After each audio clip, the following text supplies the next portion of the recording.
All right, welcome to the second hour of Mindshifters Radio. Today is Monday, and it's November the 27th, 2023. And their call-in number is 563-999-3581. Press 1, and that puts you in the queue to talk to us, and we would love to hear your comments and questions because that makes this your show. And we hope that you had an awesome weekend. While we're waiting on Michael to dial in, we got to keep Aria Saturday night and last night, and we have her 2 more nights. Her mom and dad are out at the farm, and so we had a really good time last night. And she tried her best to talk me into that she didn't have to go to school today. And I said, yeah, you do. She said, I want another long play day because we played for 11 hours yesterday. I mean, I was so tired. And I said, we'll get to play, but I said, it won't be as long. I said, but you have to go to school. So anyway, it was easy this morning to get her up and get her dressed and feed her breakfast and get her going. And she is a blessing. So we'll see if Michael's having difficulty getting in or whatnot. And if you have a question, please press 1 and direct the conversation of the show. You know, we're here to support you. And if, a lot of times, we'll be helping one person, and there'll be 2 or 3 other people that comment, oh, that was perfect for me today. Well, if there's something that you need to work on, it'll work the same way with other people. We'll be helping you process something, and there'll be someone else that'll call in and say, that was just what I needed to hear. So, if something's on your mind, something's going on, press 1 and let us help you. If you weren't able to be with us when we did our Thanksgiving and our gratitude on the show, perhaps today you would like to let us know what you're thankful for, what you're grateful for. Even the little things. I don't know if you were with us. I read off a whole list that I do every year of what I'm grateful for. And so maybe go back and listen to it. And some of those things you might not have even thought of. We take so much for granted. And you just go, oh, yeah, I'm thankful for that in my life too. There's, and I may have said this before, I do a walking on the treadmill and then running and then walking, then running. And the person who is doing the coaching during the session, he calls it the gratitude walk. And so he talks about, what are you grateful for? And so that's awesome. If you're connected with me on Facebook, I also, every day for each day of November, working up to Thanksgiving Day, I listed something different every day that I was grateful for that day. So what are you grateful for? What's going on in your life? Nothing else that you're able to take a breath and perhaps, if you're in good health, that you can walk around. There's so many people that don't have that. I took a whole bunch of blankets down to the Salvation Army and with the stipulation that they give them to the homeless people that come in there, not that they put them in the Salvation Army store and resell them, that I wanted them to go to people who needed them. And Aria was like, why did we have so many blankets here anyway? And I explained to her that used to there were 7 of us lived in this house. That's a lot of people in this small house. But anyway, that, with 7 beds, that we didn't have really good heat here. So there were at least 2 blankets on every bed. And so anyway, perhaps you've got excess blankets or scarves or gloves that you can take and donate out. I don't know about there, but here it's going to get down to 18 degrees tomorrow night. And so it's getting really cold weather. And to think of being out on the street in that kind of weather is just unfathomable. So perhaps, you can be grateful that you have excess and that you can give something away that would be a blessing to someone else. And Michael has joined us, so I'm going to turn it over to him. Welcome, Michael.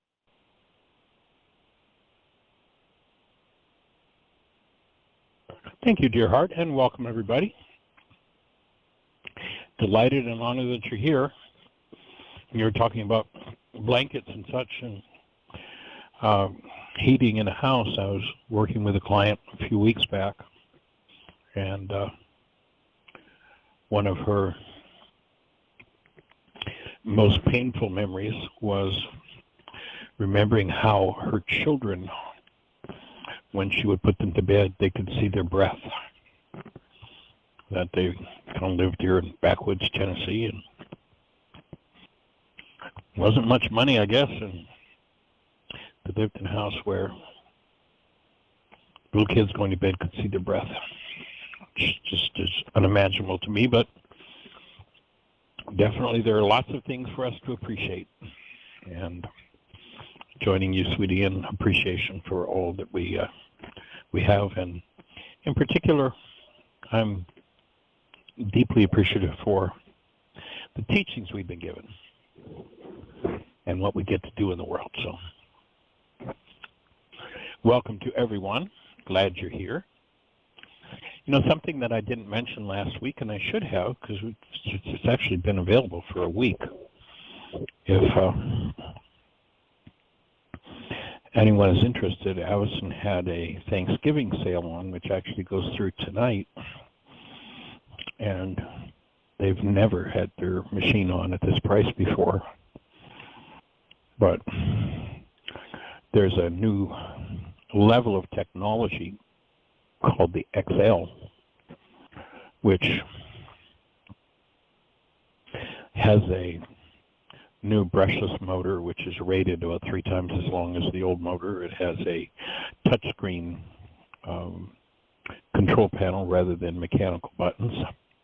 It has a larger hand opening, and where the regular home unit used to sell for $4,000, it now sells for $34.95, and the new generation of technology sells for $4,000. And what they're offering is buy the XL machine, which is $4,000, and get a free Home 100 unit, which is something that sells for $34.95. So it essentially cuts the price in half.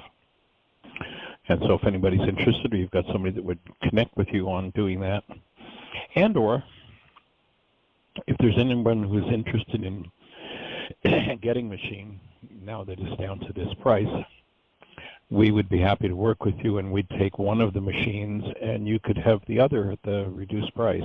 You know, if someone has a larger hand, you know, it's designed, the Home 100 unit, I believe the number is about 94% of hands in the United States will fit into the Home 100. You know, if you've got an NFL football player, you know, chances are their hand might not fit in the 100 machine, but 99.9% of hands fit into the new XL Gen 3 technology. The Home 100 is Gen 2 technology and has a smaller opening. And so that machine, if one buys the $4,000 unit, the $34.95 unit comes free. Again, if somebody has been thinking about getting one and would want to take either the Gen 3 technology or the Gen 2, which is the Home 100, they're at about half price, and we would buy one of them, and you could have the other one at the half price deal. And so if anybody's interested in doing that, drop Jeannie a note or call me. Jeannie's email is jeanie@whyagain.org. And if you wanted the lesser expensive machine, then we just make that the lesser of the price, and we'd pay more for the XL machine. Or if you wanted the XL, we'd pay the lower price, and you could have the XL for a little bit more. But, you know, basically about half. So I've just never seen anything even close to that with them. So if you're interested in getting an AVACEN, my take is that it is the most profound adjunct to health that exists on planet Earth. It is, in my experience, after working with it for about 3 years, literally a physical form of forgiveness. It's a Class 2 medical device that is cleared by the FDA for arthritic pain, general pain management, and for relaxation, muscle relaxation. They're the two things that it's, pardon me, they don't say approved, they say cleared for by the FDA. Actually, in Europe and Canada, it's also approved. Their language is different. It's approved for fibromyalgia pain. In fact, they did some double-blind research on it and found that it was, I forget what the number is, but a multiple times more effective than the best drug they had for pain management for people with fibromyalgia. So it's a pretty powerful little device. I've been using it now very consistently for 3 years. And I have just been watching, actually, every day that we do the radio show, you maybe hear this little sound. I'm putting it closer to the microphone. That's a machine. Seeing as I'm sitting still, I always have my hand in the AVACEN for the hour of the radio show. And what I found over the last 3 years is that I just watch symptom after symptom of what I would call aging disappearing from my structure. And that's one of the things that draws me, takes me to the conclusion that we're talking about physical forgiveness here, that when you open microcirculation, people talk about circulation, but most of the conversation is about arteries and veins. And an artery and a vein does not deliver one drop of blood to a cell, does not deliver oxygen, enzymes, nutritional components, hormones.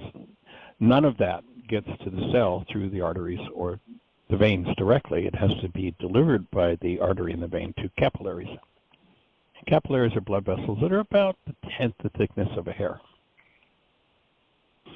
And when people live in a high-stress environment, when people live in hostility and fear, in overwhelm, and especially, sadly today in this culture, most people live in that state chronically. There's hostility, fear, and an overload of stress. Number one thing that takes people to a doctor's office is stress. And what the AVACEN does is it warms the whole body's blood supply. About 10 minutes, it's a device that's about the size of a bread box. You turn it on, you put your hand in it, and there's a little pump that creates a vacuum around your hand, which causes the blood vessels to distend and draws more blood into your hand. And at the same time, your hand is on a little heat plate that's transferring blood into the palm of the hand. In the palm of the hand, there's a thing called arterial venous anastomosis. Big word, long word. And basically, that's a fancy word for a heat exchanger. You notice if you get overly heated, what happens? The palms of your hands sweat. Your body's dumping its heat through that arterial venous anastomosis. Or if you get cold, what do? You rub your hands together. That generates heat. And the heat is absorbed into that heat exchanger and literally is transferred through the blood, the whole body. Well, when people are in a state of sympathetic dominance, fight, flight, fright, fear, and fawning, that state prepares the body to fight or run, which means that blood is shunted away from the unnecessary survival functions, things like higher brain function, blood generation, digestion, elimination, a lot of things. The blood flow is cut off. They're all come under the purview of the parasympathetic aspect of the autonomic nervous system. And none of that is needed. You don't need to ovulate. You don't need to build blood cells. You don't need to eliminate if a lion is chasing you in the jungle. And that's basically where that sympathetic dominance survival mode comes in. And it's a wonderful mechanism. But, it's meant to function if the lion's chasing you and you get away. 5 minutes later, you're free and, the body goes back to a sympathetic, parasympathetic balance. If the lion eats you, it doesn't matter. But most people live as though the lion's chasing. They go into the office, and there's their power person who's their boss, and then they come home, and there's their power person who's their spouse, and then there are their children who are their unconscious minds hanging out in true living color and Dolby sound, doing everything they never wanted to face or deal with. And so their stress goes on and on and on. And what happens is, if one enters that chronic sympathetic dominant state, that blood flow is going to the larger muscles, readying someone to fight or run, and going to the lungs to enable the structure to take in more oxygen, and everything else shuts down. They call the parasympathetic nervous system the rest, digest, regenerate system. It's where healing and regeneration occur. It's where elimination occurs. It's where non-survival processes are carried out in the structure, including the higher functions of the brain. And so what the AVACEN does, the way that the blood is shunted to survival mode is at the head of each capillary, depending whose numbers you take, there's somewhere between 40 and 60 billion capillaries. At the head of each capillary, there's a set of muscle fibers. It's called the capillary orifice. When one goes into sympathetic dominance, the muscle fibers at the headwaters of the power supply, the blood supply for the parasympathetic nervous system, close down so that the blood flows to survival mode, which is great. But if it happens chronically, then just like when a stream is slowed down, I've got a nice cool stream that runs by my front door. I've enjoyed going out and putting my feet in it for years, and one day a tree falls. And over time, with the tree falling, the tree being chronically there, I didn't go and cut it up. It's there for a long time. Debris comes down the stream. It gets caught in the branches. And before long, I don't have a flowing stream anymore. I've got a swamp. And if I've got a swamp, all kinds of stinky things start to grow there that don't belong in the nice, clean, clear stream. And, the creek is destroyed in terms of its original clean, clear water. Well, the same thing happens when people live in chronic sympathetic dominance. The blood flow that's cut off, just like the branches and twigs caught on the tree cut the river flow and create a swamp. A swamp is created within the structure, and swamp things grow there. Critters that don't belong. They're called bacteria, viruses, take over and create disease conditions because there's a food supply for them. Well, what happens when one has that warmed blood pouring over those muscle fibers, and the message isn't there to keep them locked up, they're just chronically locked up because that's the habit, then those muscle fibers soften, blood flow starts to go to those places that has been cut off, and all of a sudden people get smarter because they have higher brain function. Their elimination works better, their reproduction works better, their red blood cell generation works better. Everything functions on a whole different level. Detoxing, liver, all of that starts to happen. So it's a pretty profound device, and I've watched people with just so many different disorders. I would venture to say that there's probably not 1% of diseases that people experience that don't involve a lack of the flow of blood. And there's certainly no pain that doesn't involve blood flow. Blood flow is designed to provide oxygen to the cell. If there's a 5% deprivation of oxygen to a cell, the cell goes into excruciating pain. And we've seen every kind of pain you can imagine ameliorated by the AVACEN. It's just amazing what it does, and it's totally natural. It's totally non-invasive. There's one body hack, and that is that the vacuum around the hand keeps the blood flow open to the hand. Otherwise, I can remember when I first was introduced, you've heard Dr. Patrick McGann speaking on the show. He's a friend, fellow naturopath I've known for better than a half century.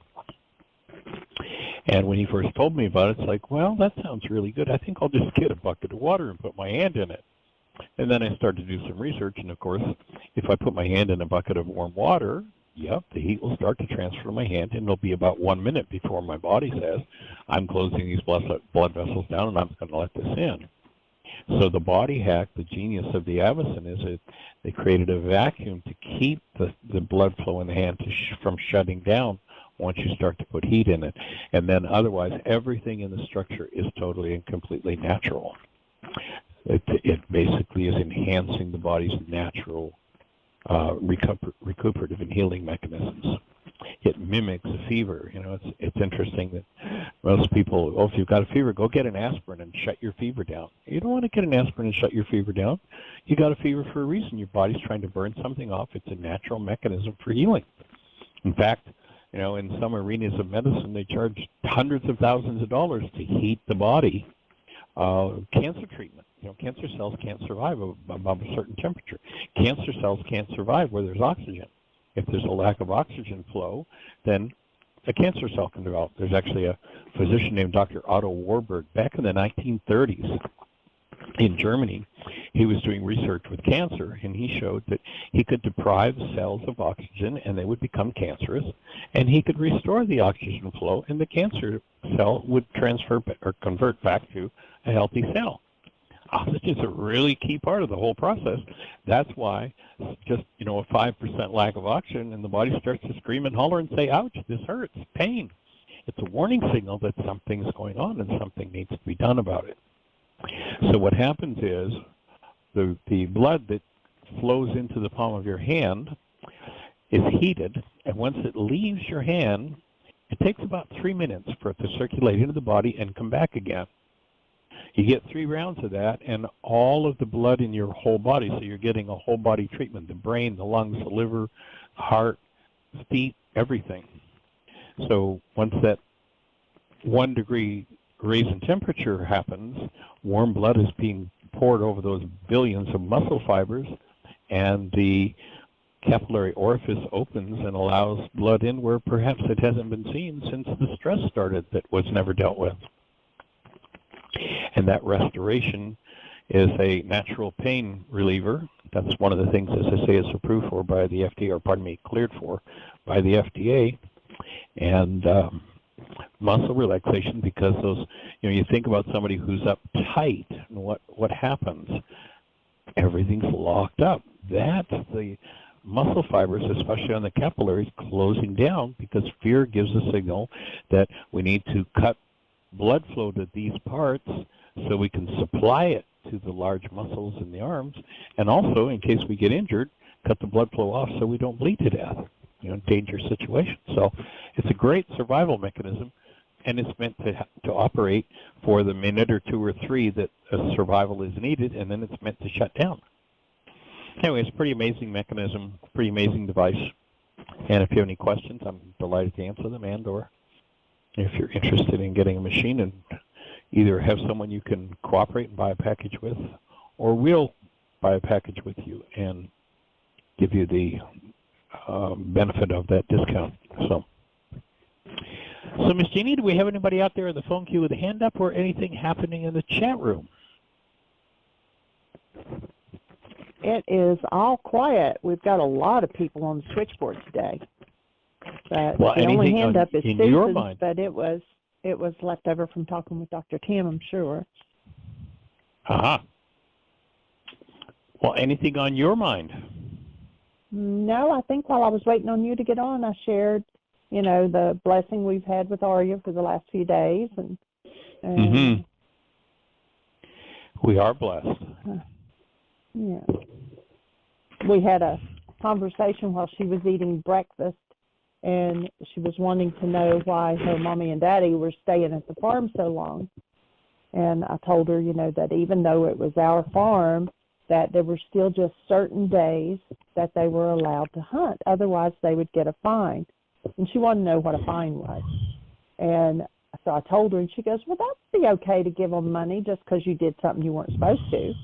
And I said, well, no, especially here at Christmas, you don't want them to give the money. And she says, we don't use money. We give them a card, and then they give us the card back.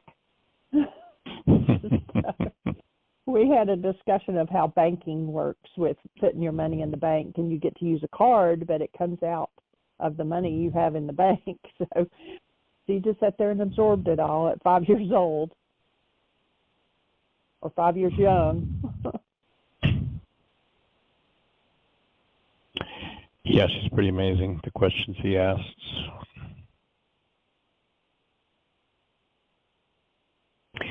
Well, forgiveness. Such an awesome piece of technology. And the wisdom that comes out of proper translation of the Aramaic language, the original language in which this teaching was delivered. The genius that's there, the insight that's there, the work that it takes to truly return to functioning as a human being. And that when we lose our status as a human being, it starts with the training that this culture has become expert at delivering to children, and that is that whatever's going on in their lives is somebody else's fault. So if you live in a mind that when there is disturbance or upset in that mind, you walk away from that disturbance thinking or speaking about the other person involved, then you're a card-carrying member of the one world universal religion of blame. And what we're inviting people to do is to leave that religion and step into a world of responsibility. You know, it's interesting. Einstein says, the theory you have about a thing determines what you can observe. What he was talking about with that statement was what we call the evidential nature of the human mind. If I'm totally clear that every time I'm in upset or disturbance, it's all somebody else's fault, the theory I have about this thing is, when I'm in disturbance, my mind shows me that somebody else is the problem. So now the only thing my mind can make up, the only construct my mind is capable of when that's my theory, is I will find evidence to prove that somebody else is the problem in my life. And of course, you've heard me say it many, many times.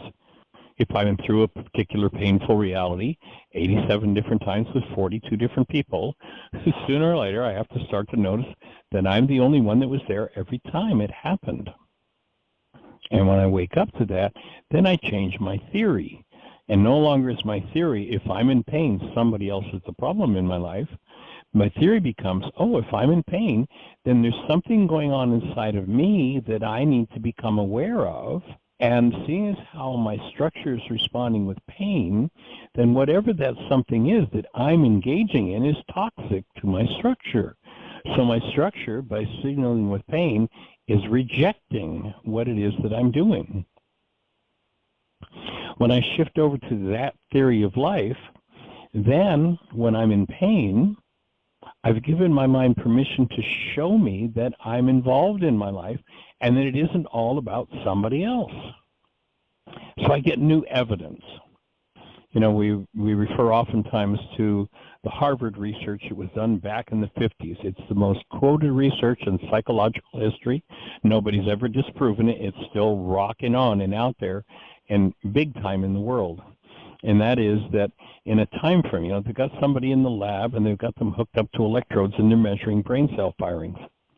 And in a time frame where they could measure approximately 10,000 brain cells firing within the head, they've got electrodes hooked up, the max amount of data that could fit into conscious awareness was 9 bits of data out of that 10,000 brain cells firing.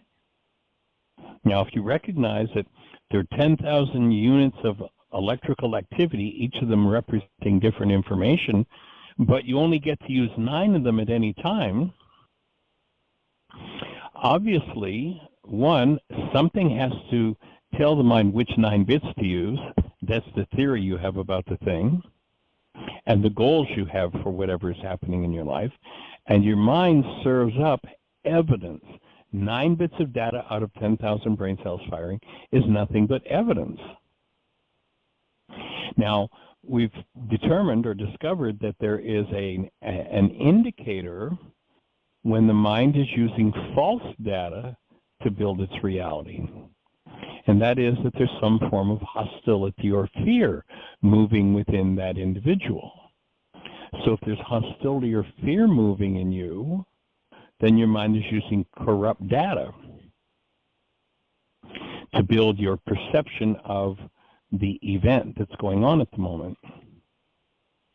And hostility or fear generally means that I'm blaming someone else for what's going on inside of me. So the theory I have about who's to blame gets carried out in my evidential mind. Again, 9 bits of data is just evidence, it's not facts.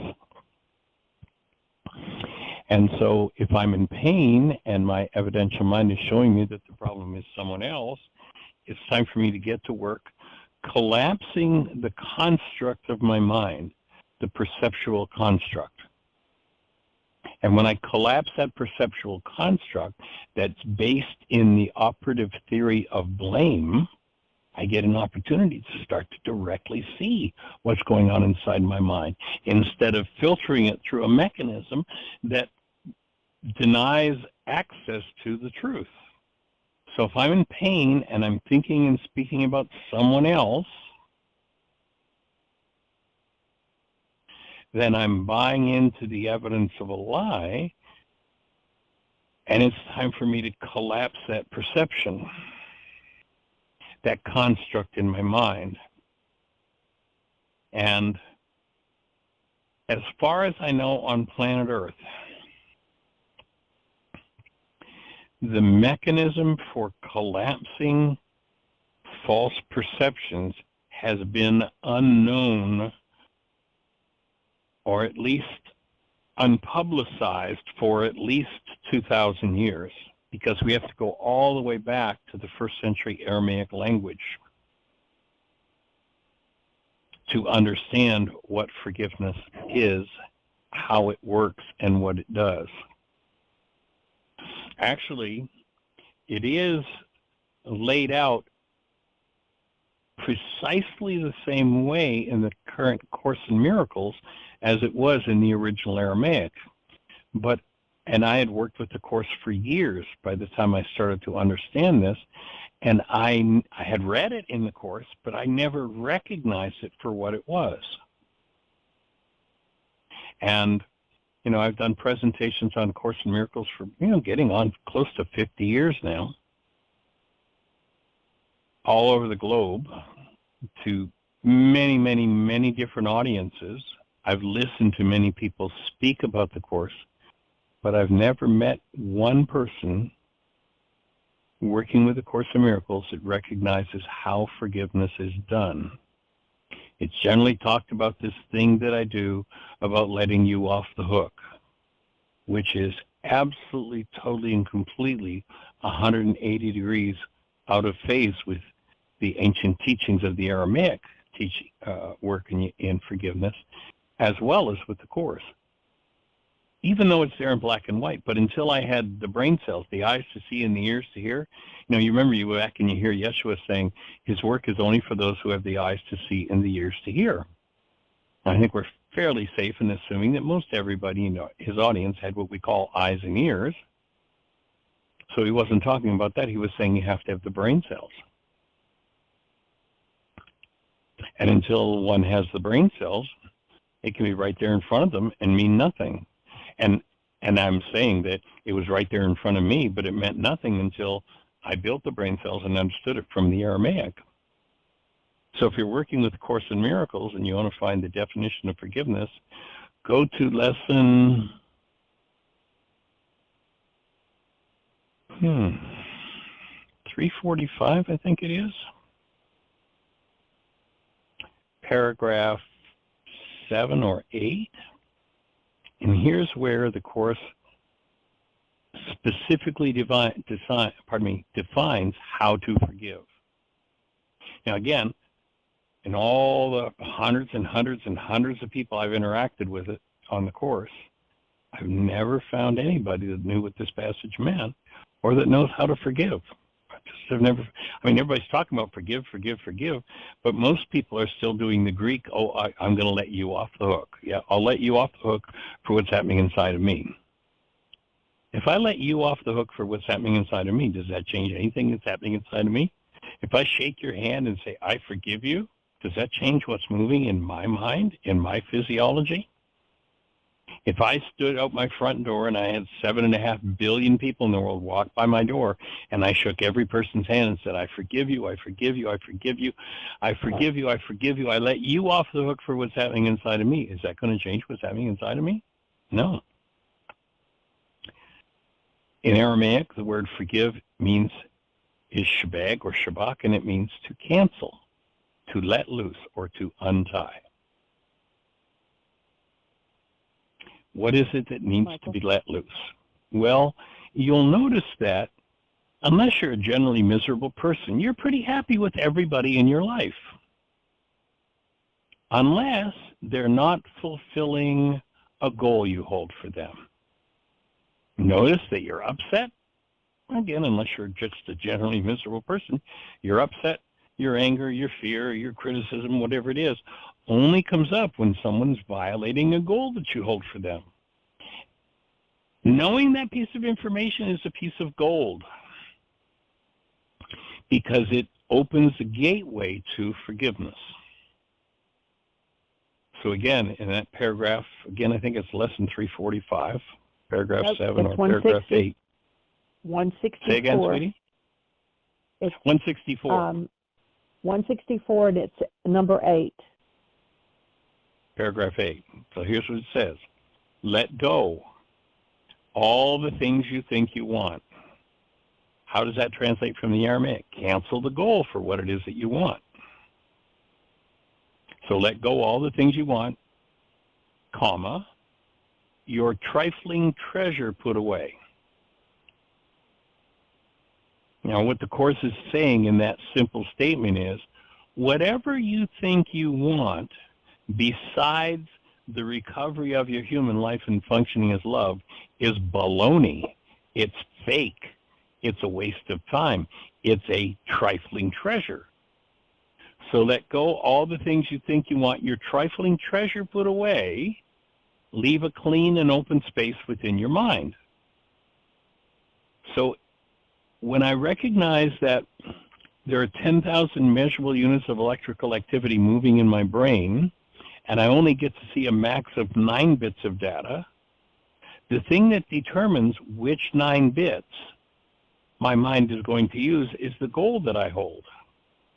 So the goal is the driver for my perception. And if my perception is based in pain, if you resonate something in me that I haven't dealt with, and I have a goal for you to do it differently, then that goal is going to cause my mind to use the data in my mind that's based in corruption and my pain to build my brain's image of you.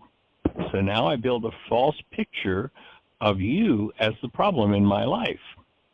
But of course, if I can sooner or later admit to myself, gee, I've been through this painful reality 87 different times with 42 different people, and I'm the only one that's been there every time, maybe this is about me.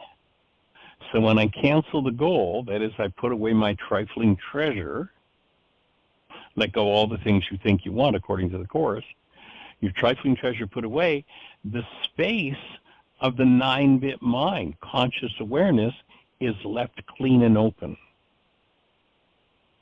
And when it is, an active love comes to your mind while you have caused it to collapse into the underlying hidden energy that's causing your pain.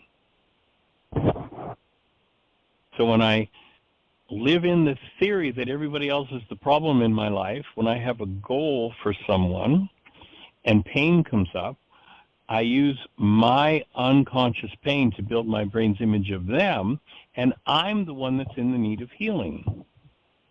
So when I cancel the goal, the projection that it's about you collapses, and I get to drop into the root of my pain.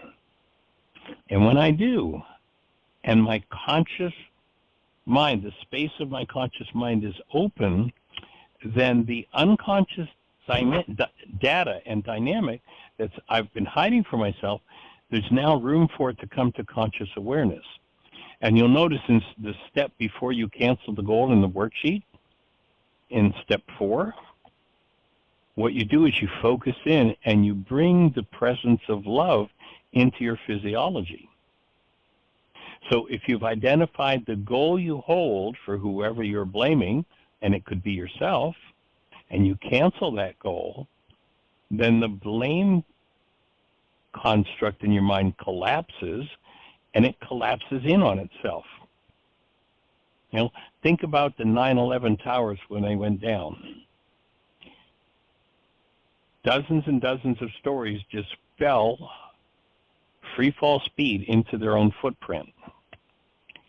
When your perception is pained and you're believing the picture in your mind generated by your denial, by your pretense that somebody else is the problem in your life, then your mind uses its unconscious pain to build its brain's image of whoever it's blaming. When I can collapse that, again, just like the 9/11 towers went down, my perception collapses into its own footprint. And now, if I'm willing to listen, I have access to the hidden part of my own mind, my own unconscious. And when I gain access to my own unconscious, I have the opportunity to change its content while I'm projecting it.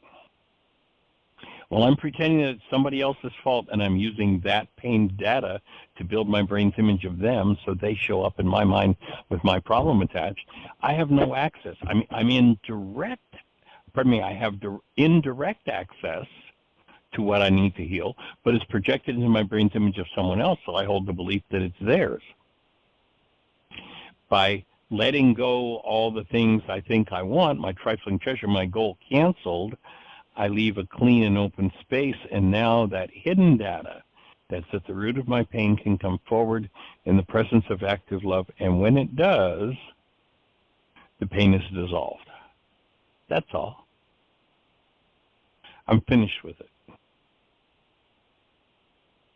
And that's the how of what happens in the forgiveness process. That 4-minute explanation took me 35 years working with the Aramaic full-time to learn and to understand how to explain, how to make sense of it. I'm telling you that for the first 35 years I taught this work, and you know, you might have been there, you might have been part of it, and you might have said to yourself, why is this guy, this is really stupid, why is this guy telling me to cancel my goal, my perfectly good, wonderful goal here? That just doesn't make any sense. Well, he's suggesting that if you're in pain and you locate the goal you hold for whoever the object of attention is in your life, then you'll collapse the projection that it's about somebody else. And when that,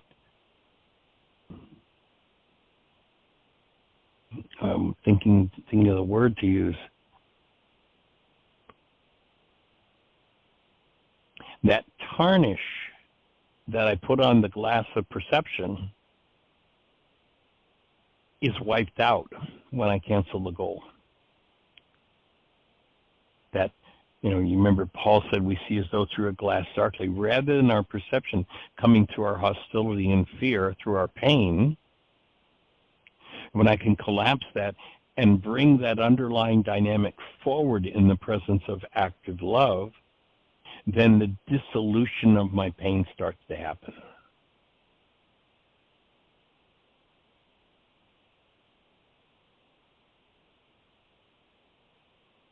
And when I'm freed of perception that has me, or pardon me, when I'm free of the realities, the constructs of my mind that have as their purpose, proof that my theory is true, it's all your fault, when I can change that and go, well, maybe I'm involved in my life, then I get to start to look at the parts of my mind that I've been perhaps hidden from myself all my life, pardon me, and perhaps it's a genetic, inherited issue that my whole bloodline has hidden from themselves for generations and generations and generations.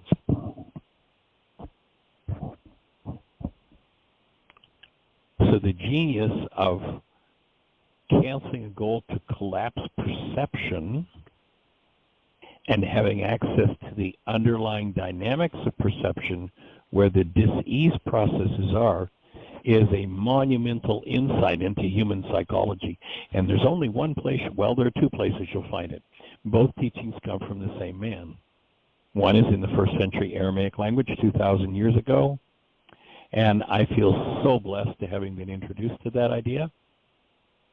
You know, open my eyes here, and I have a picture at the end of my bed, actually, of in our room of a gentleman named Dan McDougall, who was my partner in the Kabur's Manuscript Project.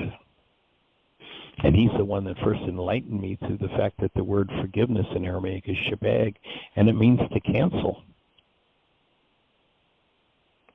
And you'll find it in the Course, but you won't find it anywhere else in the world that I know of. You know, if you look at the Buddhist tradition, now the Buddhist tradition is very powerful, and it says let go of attachments.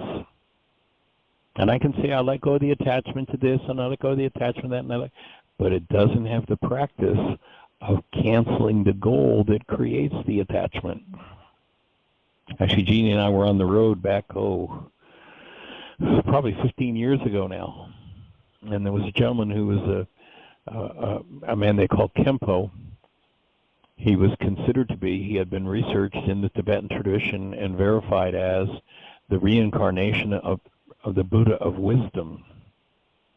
And he was in California, and he had been ill, and he'd gone to a healing center, and they had some of my videos, and he watched them, and he actually stayed at the center. He wouldn't leave until he'd gone through all of my videos.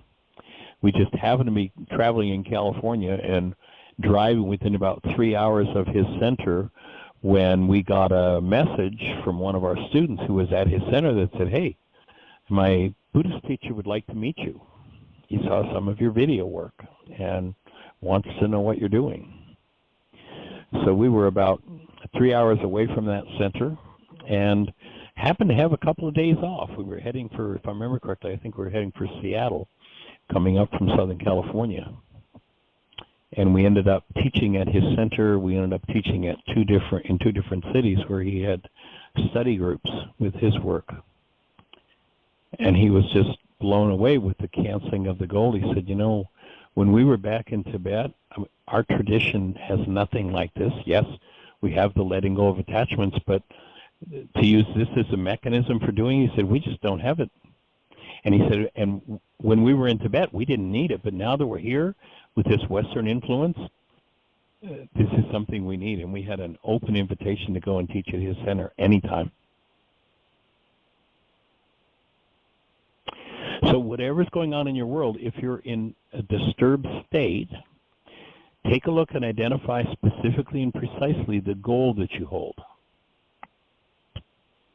Now, it has to be the appropriate goal for the circumstance, the one that is really key for you, and it takes some time to develop the skill of tapping into what's the really important, what's the real key goal here.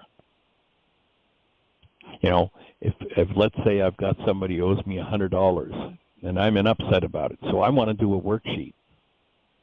Now I could say my goal is for them to pay me the $100, but that might not be my goal at all.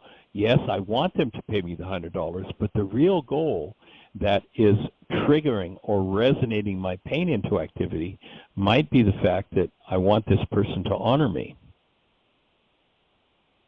So that might be the goal. The goal might be, you know, they are a friend and my friend has betrayed me. The goal might be in that situation, same circumstances, But the goal might be for my friend to honor me.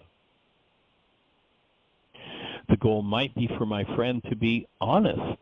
Each of those is a different goal, and when you tweak your goal and you cancel the actual goal that's running your perception at any given moment, then when you cancel the goal, what happens is your perception, that construct of your mind, collapses, and when it collapses in on itself.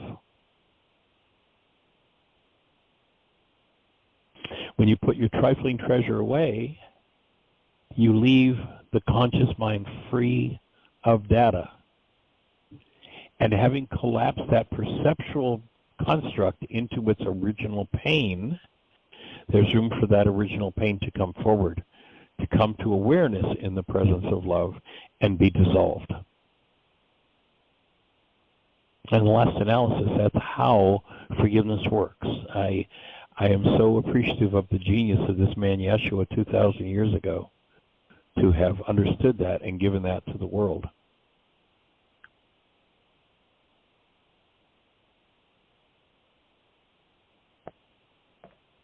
It's such a profound piece of information, and it only took me 35 years working full-time with the first century Aramaic language of Yeshua to understand that, to explain what I've just explained in the last 10 minutes. It took me 35 years to learn. So I understand why people working with the Course, I don't see anybody who has a clue that forgiveness is about canceling your goal. But Michael, I have this perfectly good and wonderful goal. Why would I cancel it? Because every time you load it in your mind, even though it's a good and wonderful goal, every time you load it in your mind, it causes your mind to use corrupt data based in your unresolved issues and your unresolved pain to build your projection that your pain is caused by someone else. And so when you cancel that projection, you get to drop into the part of your mind that needs to be healed. And there's nothing more exciting than watching that happen. It is so profoundly powerful. And, you know, I've been doing worksheets with people for over 4 decades, and it always still amazes me. At the moment when someone cancels that goal, what pops into conscious awareness, what comes to mind, what they've got the opportunity to deal with, it always just boggles my mind how powerfully the process works and how quickly really bizarre and insane circumstances in someone's life can be totally and completely turned around. Recognizing that we are creators and that it's out of the mind energy that we hold, what's active and moving in us is really important. And if what's active and moving in us is hidden from us by our own perception, then we're engaging in an unconscious creative process. You know, one of the workshops on the way to healing is called On Creating Consciously. It's about how we create what happens in our lives. And if you listen to the average psychologist, they'll tell you that 90 to 95, perhaps even as much as 98% of the thoughts in our minds are unconscious. Well, if 98% of your energy is unconscious, then you are unconsciously creating what is happening in your life, and that means that you're stuck in a pattern, and you've probably repeated the title of my book more than once. Why is this happening to me again? Or maybe you've phrased it as, why are they doing this to me again? Or even, why am I doing this to myself again? And, of course, the subtitle of the book is What You Can Do About It. You can go to the underlying hidden mind energy, and you can bring it to conscious awareness. Not if the 9-bit mind is full, you can't. But when you collapse what's in the 9-bit mind, then that other data can come to conscious awareness, and then you have the opportunity to change those dynamics within your mind. It's a pretty exciting process. And we're down to about the last 5 minutes. Gee, I didn't realize we'd move so fast. Do we have anybody in the phone queue with a hand up or anything happening in the chat room, sweetie? No, but I'll share that yesterday, Ari and I, like I said, we played for like 10, 11, 12 hours. I don't remember how long it was, but one of the games was she has 3 dolls that she brought with her, and we pretended to go shopping, and one of them's toy wasn't working, and so she had to call the shop, of course all this is pretend, to come and get the toy and take it back, and they gave her a refund. Well, Aria was pretending to be the mom, and she told me to babysit the girls while she went to the store to get a different toy. And she said, you help her to get over her upset. And so I sat there with the doll, and I was like, okay, so your goal is That's you wanted great. that toy to work. Yeah, it was perfect. And, of course, Aria is listening full force. And so I'm talking to the doll, and I said, okay, so your goal was you wanted that toy to work. And so you think you're upset because of that, but you're not. And you need to cancel the goal for the toy to work. And then you can feel better, and you can see you've got so much other toys and things here that one isn't what makes you happy or sad. And so cancel your goal for that and get reconnected to the love that you are. And so when Aria came back into she was still in the same room with me, but she came back in and she said, well, she's feeling some better, but she's still a little bit sad. And I said, well, then we need to work on it a little more. But anyway, she sat there and listened to the whole thing, walking the doll through the forgiveness process. So, it can be done very easily, even with children, to teach them to let go of whatever it is they think they want. And then they can let go of that stress, and then they can feel better. And so that was pretty cute, I thought.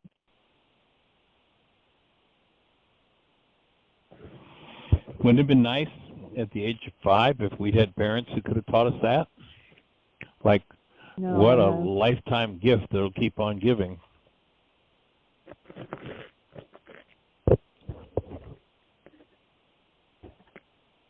And you had a similar conversation with her the other day when she had gotten grounded by her mom and dad. And her grounding is she can't play with her tablet for a day or two. And so she was saying something about, well, it was because she was bad. And so Michael was able to have a super conversation with her that she wasn't bad, that maybe she did something that her mom and dad didn't approve of, but she was loved regardless, that she was not bad, and not to buy into that. And so I thought that was pretty powerful too. So the last few days have been awesome, just to have her here full time and go over these things with her. Yeah, it definitely gives us another level of opportunity to have these conversations in a relaxed atmosphere, and to just keep helping her to build the brain cells so it just comes natural to her. She's an upset to cancel her goal and to move back to the state of love. And, when she was, before she could talk, we would ask each other the question, Nini, why are we here? And Nini would say, to be loved. She'd turn to me and say, Papa, why are we here? And I'd say, to be loved. And then we turn to Aria, why are we here? To be loved. And so she knows that, like, deep, deep, deep down in her heart. And that's her response. And when she's not experiencing that, she's more and more getting to understand what it is that inhibits her from experiencing that and how to work through it. So delighted to be sharing it with you. Pass it on and have the best year yet of your eternal life. It's an awesome gift to give the world. Bless